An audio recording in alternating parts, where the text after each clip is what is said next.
hundreds of thousands and millions of Christians living as a minority in their society and community. And it's interesting to see the shift from a majority community to a minority community in Europe. We have regularly a census. And in this census, you can click different boxes. And there is one box increasingly clicked, and that says, no religious affiliation. This group is growing in Germany and Europe. No religious affiliation. Unfortunately, this group, compared with other data, this group is significantly younger and the most economically active group. So, there are, of course, religious people, but mainly older. And also among the people who clicked Christian, we have to differentiate. Because there are hundreds of thousands just nominal Christians belonging to the evangelical or Lutheran church. But when we talk about Christians, we increasingly have additional terms like born-again Christians or committed Christians or dedicated Christians to make sure, okay, we are on the same page. There is a great opportunity, and that is another box you can click at the census, and that is called SBNR. That means spiritual, but not religious. And that is also increasingly clicked. People who claim themselves as being spiritual, but not religious. So there is a longing for something they can't define clearly. There is something they want to see in their lives. There is some sense for spirituality, but they are fed up with any religious style, with the churches, with what they were doing. They are fed up of institutions who claim to be the majority, but they aren't. So this is the opportunity for us as Christians to come back to the very foundational reason why we are Christians, and that is Christ himself.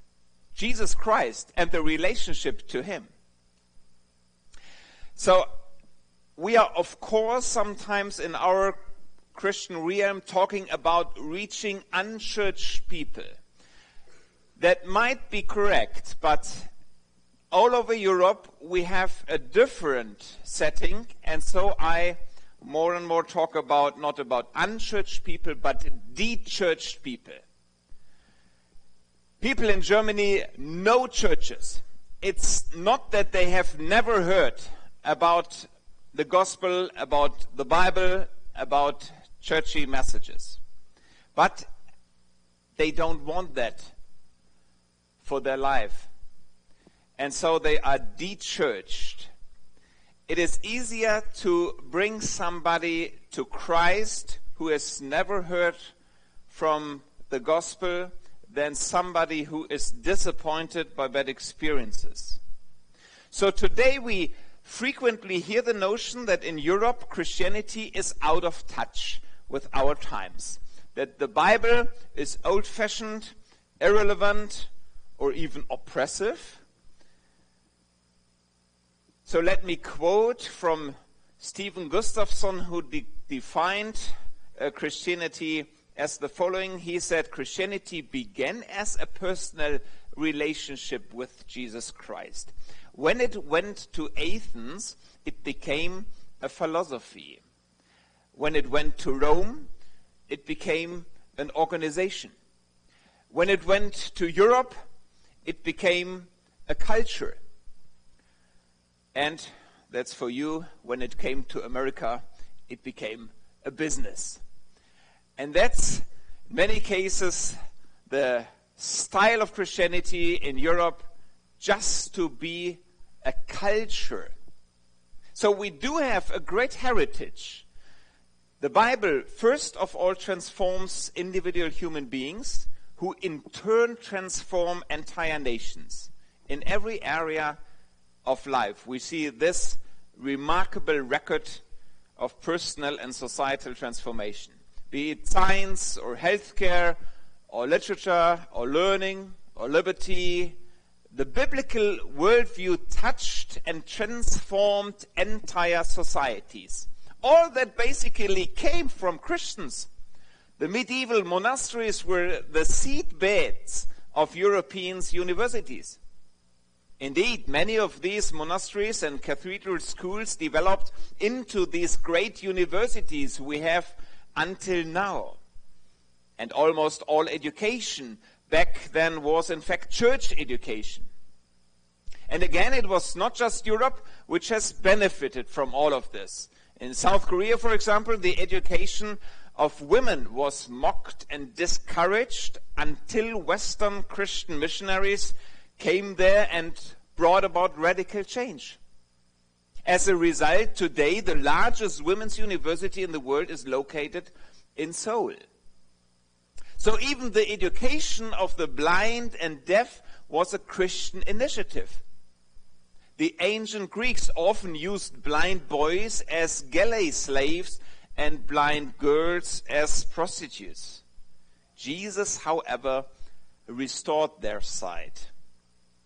Or Darwin's secular survival of the fittest philosophy would never pay for developing an education to humanize the handicapped. Every traditional culture left them to their fate or karma.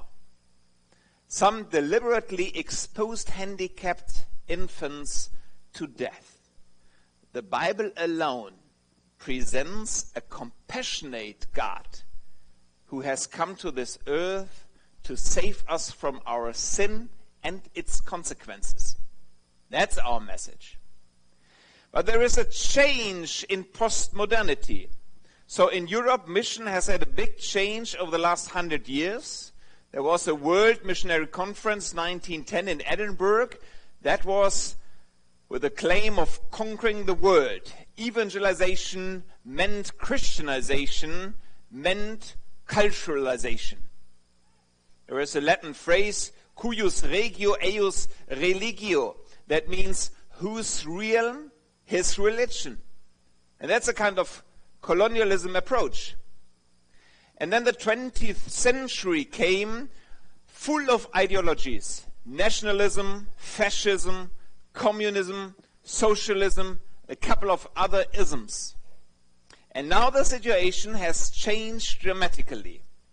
Any kind of mission is suspect. For many people, there is in fact no difference between an evangelical Christian and a Muslimic Taliban.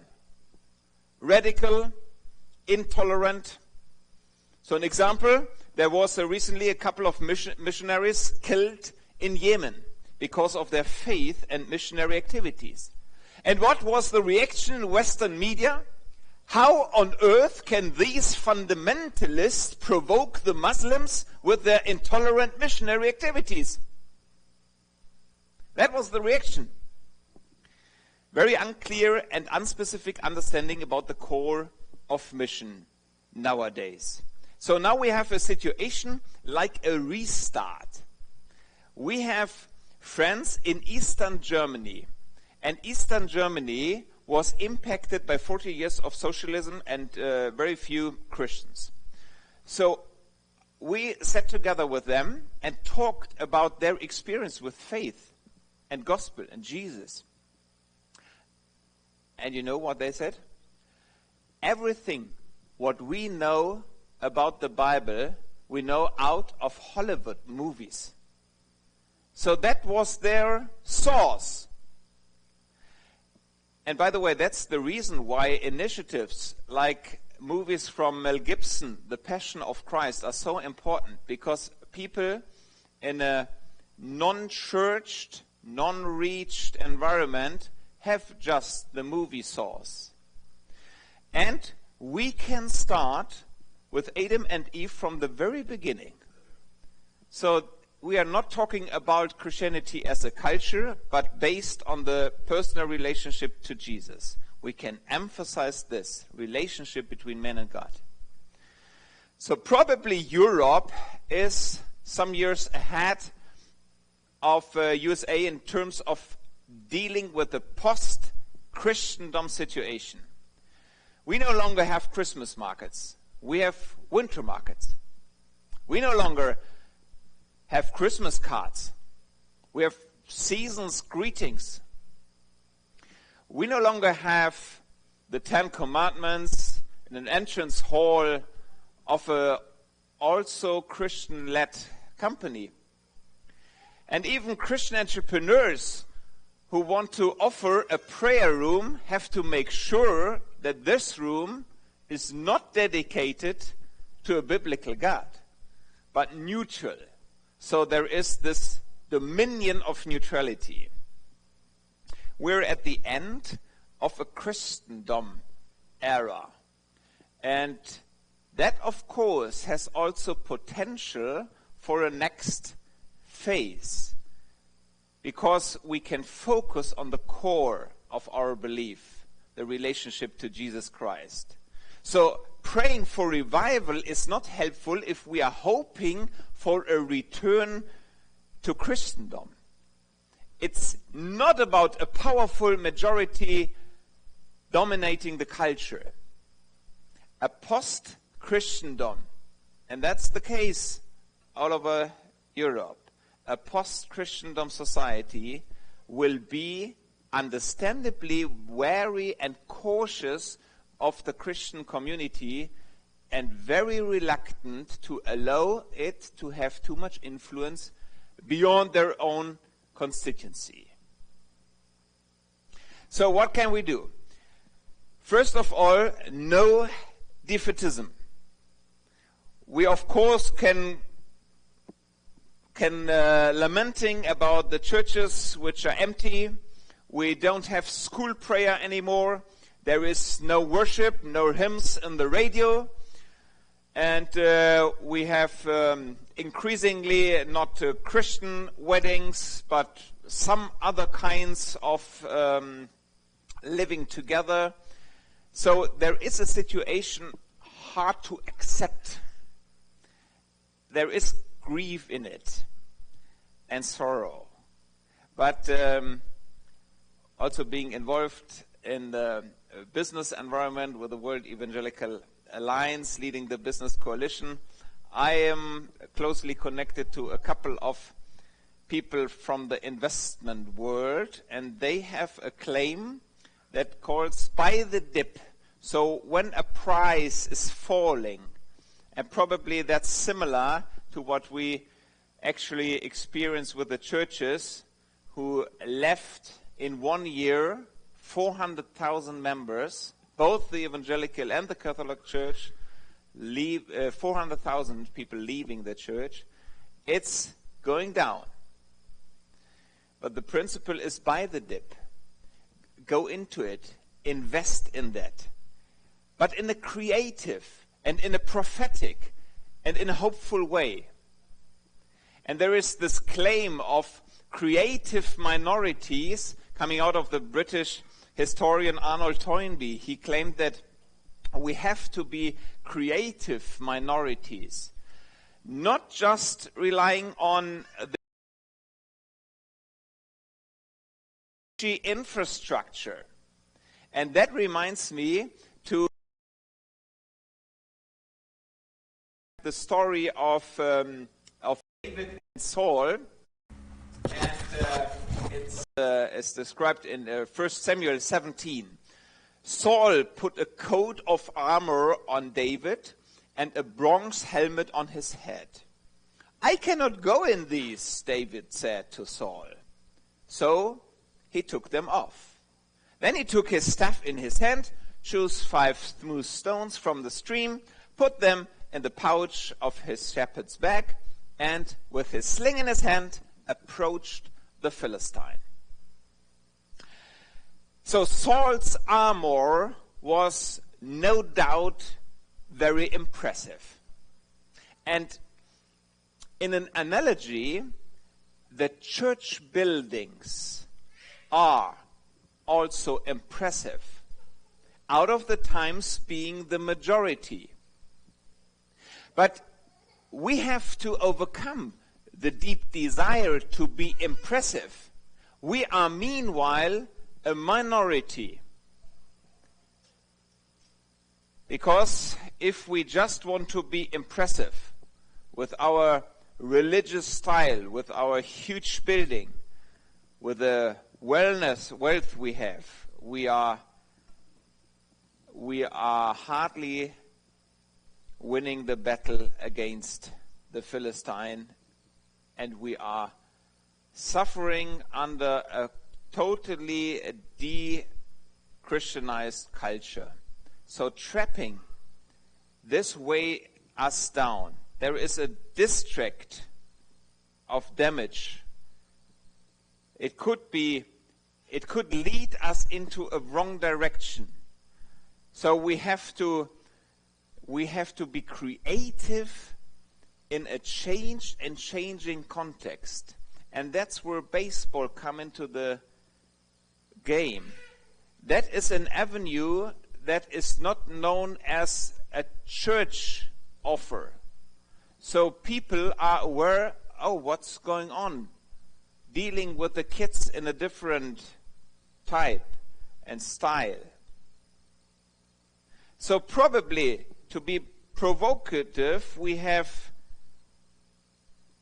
sometimes too many church buildings, too many theological colleges, too many Christian organizations, too many denominations.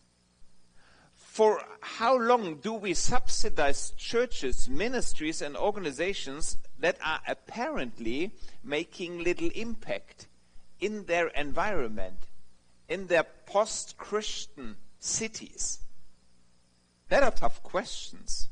So as a minority community, we cannot continue to fund everything we could when we were a majority. So we have to choose carefully which battles to fight and what projects to take up. It is unrealistic for the Christian community to expect to maintain a kind of national coverage with reduced personnel and resources. And that's hard to accept for denominations, also in Germany.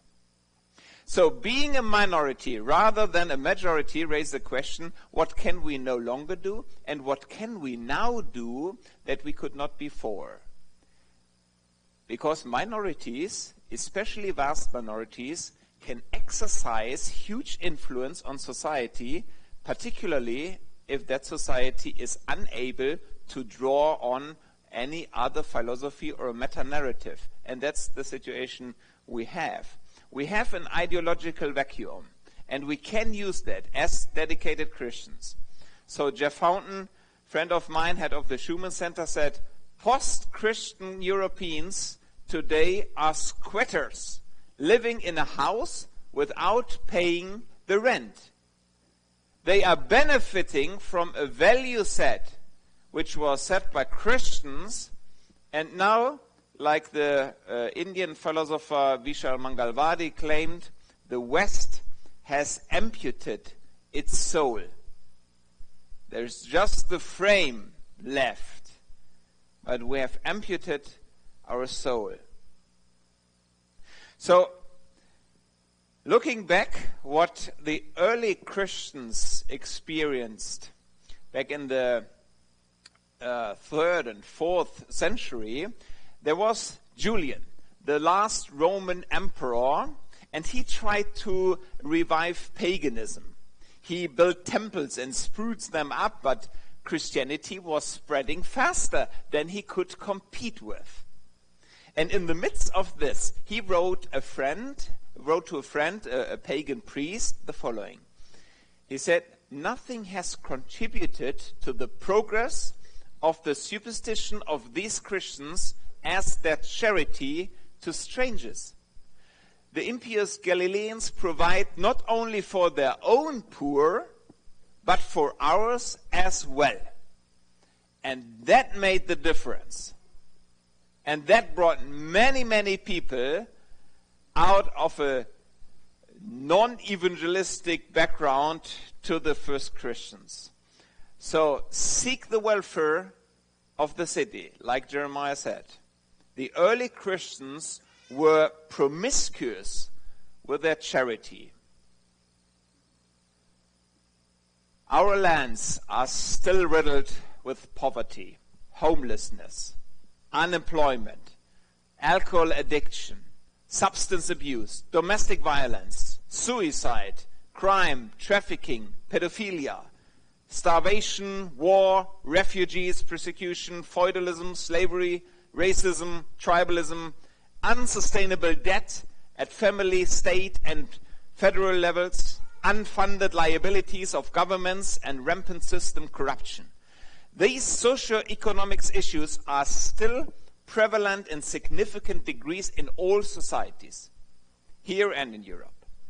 So what can we bring to the world? The appearance of Jesus on earth was to bring great joy, peace, and goodwill to all mankind, according to Luke 2, verse 14. This was music to the ears of the Jews of the first century Palestine, who had been plundered into utter poverty and starvation by their corrupt temple priests, working in conjunction with the landed aristocracy and the occupying Romans. So to the contemporary Jewish mind, peace did not just mean the absence of war. It meant to be safe in mind, body, and estate. It speaks of completeness, fullness, a type of wholeness. That's shalom. Jesus set about disrupting the toxic system which produced the wealth and assets for these corrupt leaders. He began by converting the tax collectors, who were the conduit through which the wealth was channeled from the struggling masses to the temple. At the temple, the priest took a handsome cut and passed the balance on up to Rome. Very early on, Jesus converted Levi, a chief tax collector and customs agent, who became the Apostle Matthew. With Levi came probably a huge amount of other tax collectors, probably. This had a huge impact then on the revenue to the temple. The conversion of Zacchaeus in Luke 19 was another major blow to the priest.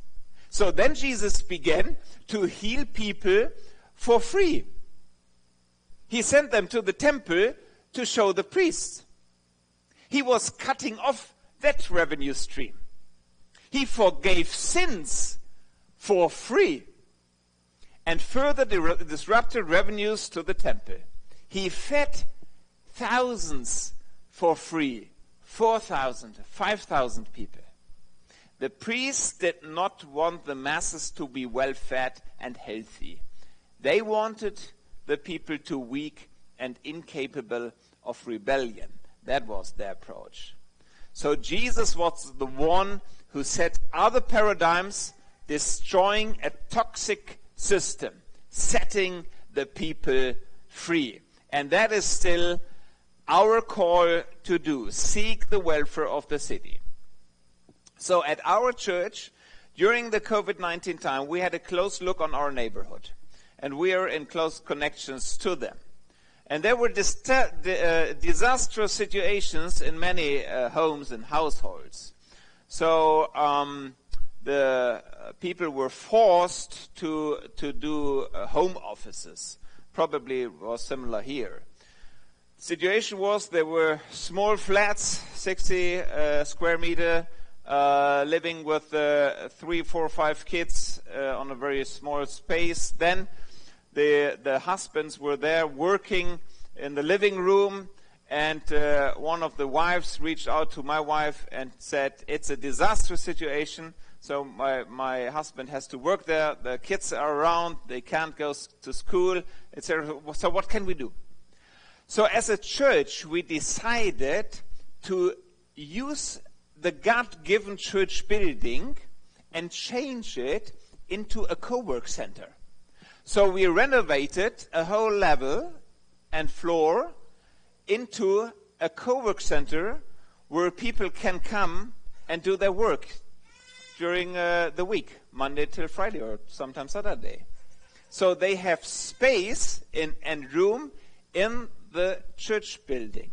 And interestingly, we are running since a couple of years a kindergarten. And interestingly now, a couple of parents of kids in the kindergarten, they use the time while the kids are in the kindergarten to work in the same building. And that creates synergies among each other and among us as church with the neighborhood. And that's a great avenue to serve people in the midst of their needs, and the current needs. So what we have to do is to search for common ground. Where do we have the same and similar situation, same interest? Some years ago, I was invited to a conference which was called Karma Consum. That was not, by far not a Christian conference, but it was subtitled with the claim, Empowering a New Spirit in Business. And I thought, wow, that's exactly what we want, empowering a new spirit in business. I mean, to be more accurate, we meant the Holy Spirit who should come into business. So the conference was filled with people from each background, humanitarians, green people, esoteric people. Hundreds showed up. And I recognized no other Christian participant. Just my friend and I, we joined that conference, and the whole day long we had so many great and fruitful conversations with people who are searching for meaning in their life. They were joining this conference because of this longing. How to empower a new spirit in my daily life. And we could give the answer. We are filled by a new spirit, by the Holy Spirit. And you can experience the same.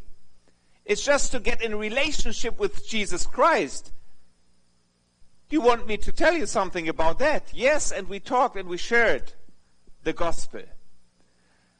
So I was disappointed to see that less and few Christian organizations using these opportunities.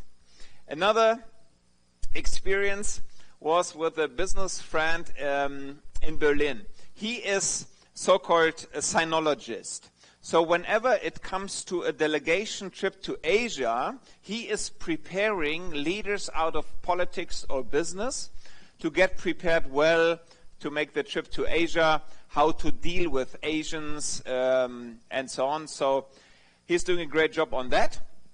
He is non-religious, but in favor for Confucius. So we had a great conversation over dinner at some time, and talked about values. And he shared something about Confucius, and we talked about biblical values. And at some point he said, Mr. Pluczynski, let us run a common event. I will invite all my leaders out of my network, and then I will speak 30 minutes about what leaders can learn from Confucius. And then I will give the floor to you, and you can speak half an hour about what leaders can learn from Jesus. How's about that?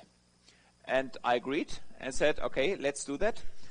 That was by far not a churchy event, but it was the room was packed. It was filled with leaders who are in some way interested in valuable leadership.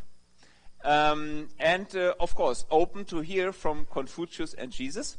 So my friend Dr. Röll stood up and spoke about what leaders can learn from Confucius very well. And I mean, if you know a bit about Confucius, there are high values. And so when I stood up, I started exactly with that and said, so in line with these values, the world would be a better place, for sure.